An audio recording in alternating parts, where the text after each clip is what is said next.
Hello friends, कैसे हैं आप सब? बढ़िया। चलिए फ्रेंड्स, अभी हम शुरू करने जा रहे हैं हमारा अगला टॉपिक। नया टॉपिक, काफी इंपॉर्टेंट टॉपिक है, डिफाइनाइट इंटीग्रल अर्थात निश्चित समाकल।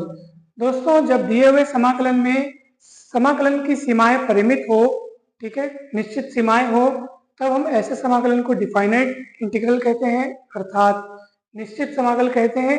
और इसे कैसे सॉल्व किया जाता है ये आप सभी जानते हैं, बहुत सरल है, क्योंकि इन टॉपिक्स को, ये सभी टॉपिक्स को हमने क्लास 12th में पढ़ा हुआ है, बहुत अच्छे से पढ़ा हुआ है, तो बहुत ही सरल टॉपिक है। और चलिए दोस्तों, देखिए, मान लीजिए कोई फंक्शन है एफ एक्स और इसका इंटीग्रेशन है, ये अनिश्चित समाकलन है। जब सीमाएं नहीं दी हुई है मतलब अनिश्चित समाकलन है, तो जब इसका समाकलन करते हैं तो मान लीजिए इसका समाकलन है कौन? F x, capital F x, ठीक है। ये स्मॉल एफ एक्स है, ये कैपिटल एफ एक्स है। और जब भी अपन समाकलन करते हैं तो एक स्थिरांक जोड़ते हैं, ठीक है, एक कांस्टेंट है सी। आप देखिए दोस्तों, यदि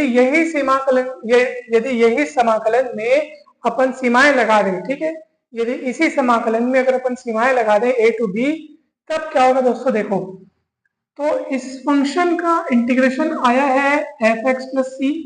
अब उसमें हम ब्रैकेट लगा करके ऐसे लिमिट लगाते हैं। और लिमिट को लगाते कैसे दोस्तों? जो भी आपके पास समाकलन के रूप में आया रहेगा, वहां पे जहां जहां एक्स दिखेगा, पहले तो आपको वहां पे उसके स्थान पर अपर लिमिट रखना है, यानी एक्स के स्थान पर अपर लिमिट रख दिए, ठीक है। तो ये एफ एक्स प्लस सी था, तो एक्स के स्थान पर बी रखने से एफ बी हो गया और प्लस सी हो गया, ठीक है। फिर अपर लिमिट रखने के बाद माइनस का चिन्ह लगाकर, यानी माइनस करके फिर अपन लोअर लिमिट लगाते हैं, अर्थात एक्स के स्थान पर आप लोअर लिमिट रखेंगे तो एफ ए प्लस सी हो जाएगा। तो अपर लिमिट रख के फिर लोअर लिमिट रखते हैं और आपस में घटाते हैं, यानी कि अपर लिमिट जो रखे हो आप, उस जो आया है उसमें से आपको माइनस करना है किसको? लोअर लिमिट वाले को, तब आपको इसका आंसर मिलेगा। तो देखो दोस्तों, जब ब्रैकेट ओपन करेंगे तो सी सी कट जाएगा, तो एफ बी माइनस एफ आ जाएगा। तो इससे एक बात ये भी सिद्ध होती है कि फाइनाइट इंटीग्रल में, यानी कि डिफाइनाइट इंटीग्रल में जो कांस्टेंट है, इंटीग्रेशन कांस्टेंट है, वो नहीं रहता है, गायब रहता है, क्योंकि वो देखो वो कट चुका है, ठीक है, तो वो उसमें नहीं रहता है, ठीक है। इस बात को आप हमेशा ध्यान रखिएगा। यानी डिफाइनाइट इंटीग्रल अर्थात निश्चित समाकलन जो है वो स्थिरांक सी पर निर्भर नहीं करता है, ठीक है। तो यहां से ये जानकारी हमें मिलती है। चलिए सवाल बनाते हैं, जैसे आप समाकलन करते हो बस वैसे ही करना है, बस आपको लिमिट्स को वहां पर रखना है, ठीक है। तो आप देखेंगे टेन स्क्वायर एक्स का समाकलन। चलिए, टेन स्क्वायर एक्स का समाकलन क्या होता है भैया, जल्दी बताइए। तो टेन स्क्वायर एक्स का समाकलन क्या होता है सर? तो सबसे पहले आप इसको तोड़ेंगे सर, ठीक है, sec square x minus one, ठीक है, सूत्र होता है ना भाई इसका। चलिए अब सुनिए, अब सेक स्क्वायर एक्स का समाकलन होता है टेन एक्स, क्योंकि टेन एक्स का अवकलन होता है सेक स्क्वायर एक्स, ठीक है। तो इसका समाकलन हो गया टेन एक्स, वन का समाकलन एक्स। अभी हमने केवल समाकलन किया है, अब आपको लिमिट को रखने के लिए पहले से लगाना पड़ता है, 0 to पाई बाई 4। अब रखेंगे कैसे? पहले x के स्थान पर अपर लिमिट रखेंगे, फिर लोअर लिमिट रखेंगे। तो पहले अपर लिमिट रखेंगे तो क्या हो जाएगा? 10 पाई बाई 4, एक्स के स्थान पर रखना है ना भाई, pi by 4 minus pi by 4, ठीक है। जहां जहां x है वहां अपर लिमिट रखोगे, ब्रैकेट लगा देता हूं, माइनस, अब 0 रखूंगा, तो 10 0 माइनस 0, एक्स के स्थान पर 0 रखना है, ठीक है। तो दोस्तों कितना हो जाएगा? देखो 10 पाई बाई 4 का मान 1 और ये माइनस पाई बाई 4, और तो 10 0 का मान 0 और 0 0 0 खत्म। तो ये इतना आंसर आ गया। कहीं डाउट है दोस्तों तो पूछिए, मेरे ख्याल से इससे सरल तो कुछ हो ही नहीं सकता, तो सबसे सरल यही है।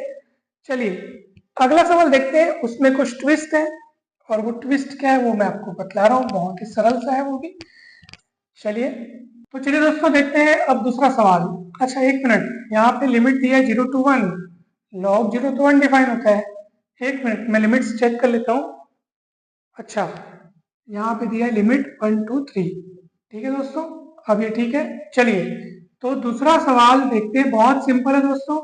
यहाँ पे दिया है 1 to 3, ठीक है, इंटीग्रल यहाँ पे सीमाएं यहाँ पे दी है 1 to 3 cos log x upon x D x. दोस्तों देखिए, अब यहाँ पर कुछ मानना पड़ेगा, क्योंकि देखो अपॉन में x है, ऊपर cos log x है, log x का अवकलन क्या होता है? 1 by x है ना भाई। जब भी आपको समाकलन में कोई ऐसा फंक्शन दिया हो जिसका अवकलन वहां उपलब्ध हो, तो ऐसी स्थिति में उस फंक्शन को t मानने से वो समाकलन बहुत आसान रूप में बदल जाता है, ये आप जानते हैं। तो यहाँ पर देखिए दोस्तों, log x को हम मानेंगे t। log x को क्या मानेंगे दोस्तों? t मानेंगे। अब अवकलन करेंगे तो क्या हो जाएगा बताइए? तो इसका अवकलन हो जाएगा 1/x dx, यहाँ लिखेंगे dt। अब एक खास बात ध्यान से सुनिएगा दोस्तों, देखो अगली लाइन में जब मैं ये सब मान वहां रखूंगा, ये cos log x है तो log x की जगह t हो जाएगा, dx/x जो होगा dt हो जाएगा, मतलब पूरी चीज t के रूप में बदल जाएगी। जो पहले x के रूप में था अब वो t के रूप में बदल जाएगा। तो दोस्तों ये बात ध्यान से सुनिए कि भाई ये लिमिट्स जो है वो तो x के लिए लिमिट है ना, ये 1 2 3 है वो तो x के लिमिट्स है ना। जब आप पूरी चीजें t के रूप में चेंज करने जा रहे हैं, अब x का नामो निशान नहीं दिखेगा वहां पे। ये cos log x को आपने t मान लिया तो cos t हो जाएगा, dx/x है वो dt हो जाएगा। मतलब पूरी चीजें जब t के रूप में बदल जाएंगी तो फिर लिमिट्स को भी तो बदलना पड़ेगा ना, क्योंकि वो लिमिट्स 1 2 3 वो t के लिए नहीं है, वो तो x की लिमिट्स है। ठीक है, ये x की लिमिट है। जब आप नया वेरिएबल वहां पे रख रहे हैं, नया वेरिएबल के रूप में उसको लिखेंगे तो लिमिट्स भी नहीं होनी चाहिए, न्यू लिमिट्स होनी चाहिए, और वो न्यू लिमिट्स किसकी होंगी? t की लिमिट्स होंगी। इसलिए याद रखिएगा, जब भी आप डिफाइनाइट इंटीग्रल कर रहे हो, निश्चित समाकलन कर रहे हो, और उस समय जब आप कुछ माने वहां पर, तो याद रखिएगा लिमिट्स को भी अपने को चेंज करना है। जो पुरानी लिमिट है वो पुराने वेरिएबल के हैं, और जो लिमिट आप चेंज करेंगे तो जो आपको न्यू लिमिट्स प्राप्त होंगी वो नए वेरिएबल के रहेंगे। तो यहाँ पे नया वेरिएबल कौन है? तो नया वेरिएबल यहाँ पे t है। तो इसलिए दोस्तों लिमिट भी चेंज करना जरूरी है। तो कैसे चेंज करेंगे? देखिए आपको क्या करना है, जहां पे आपने माना हुआ है ना वहां पर आपको बारी बारी से x की लिमिट्स को, मतलब x की जो लिमिट्स हैं उनके मान को यहाँ रखते जाना है, तो आपको t के मान मिलते जाएंगे। तो जब x का मान 1 रखोगे यहाँ पर तो t का मान मिलेगा log 1। तो आप लिखेंगे जब x बराबर 1 तब t बराबर क्या मिलेगा दोस्तों? log 1। और log 1 का मान होता है 0। ठीक है दोस्तों, अब जब x बराबर, अपर लिमिट क्या है दोस्तों? 3, तो x बराबर 3 रखेंगे। तो जब x बराबर 3 होगा तो यहाँ 3 रख के देखो और t का मान देखो क्या मिलता है, तब t बराबर क्या मिलेगा दोस्तों? log 3। ठीक है, तो ये x की लिमिट्स के करस्पॉन्डिंग अपने को t की लिमिट्स मिली है। ठीक है, क्योंकि पूरा हमारा समाकलन अब t के रूप में बदलने जा रहे हैं तो लिमिट्स भी t की होनी चाहिए। ठीक है, इसलिए x की लिमिट्स को अपन यहाँ रख करके t की लिमिट्स प्राप्त किए। अतः अब दिया हुआ समाकलन किस रूप में परिवर्तित हो जाएगा? देखिए लिमिट हो जाएगी दोस्तों 0 से लेकर के log 3। ठीक है, जब अपन x बराबर 1 रखे थे तो t का मान log 1, log 1 का मान 0 होता है। ठीक है, और जब अपन x का मान 3 रखे तो t का मान log 3। ठीक है दोस्तों, चलिए ये हो जाएगा cos log x को आपने t माना है और dx/x हो जाएगा dt। cos x का समाकलन हो जाएगा दोस्तों sin t। लिमिट रखोगे आप 0 से लेकर log 3। ठीक है, चलिए t के स्थान पर बारी बारी से अब आपको अपर लिमिट फिर लोअर लिमिट रखना है। तो चलिए दोस्तों क्या हो जाएगा बताइए? sin t के स्थान पर रखिए log 3 माइनस sin 0। sin 0 का मान 0 होता है तो sin log 3 आपका मान आंसर आ जाएगा दोस्तों, ये 0 हो गया। ठीक है, sin log 3 आपका आंसर आ जाएगा। कहीं पर भी कोई डाउट है तो जरूर पूछेगा दोस्तों, बहुत ही सरल तरीके से बनाए। बस आपको हमेशा ये ध्यान रखना है डिफाइनाइट इंटीग्रल में कि जब भी आप कुछ माने, ठीक है, एक वेरिएबल को दूसरे वेरिएबल के जब भी आप कुछ माने तो हमेशा लिमिट को आप चेंज कर ले। ठीक है, तो आपका बिल्कुल सही बनेगा और पूरा अच्छे तरीके से आपको आपका आंसर आएगा। ठीक है दोस्तों, तो मुझे पूरी उम्मीद है कि आपको ये बहुत अच्छे से समझ में आया होगा। दोस्तों वीडियो अच्छा लगे तो लाइक करके चैनल को सब्सक्राइब जरूर करें।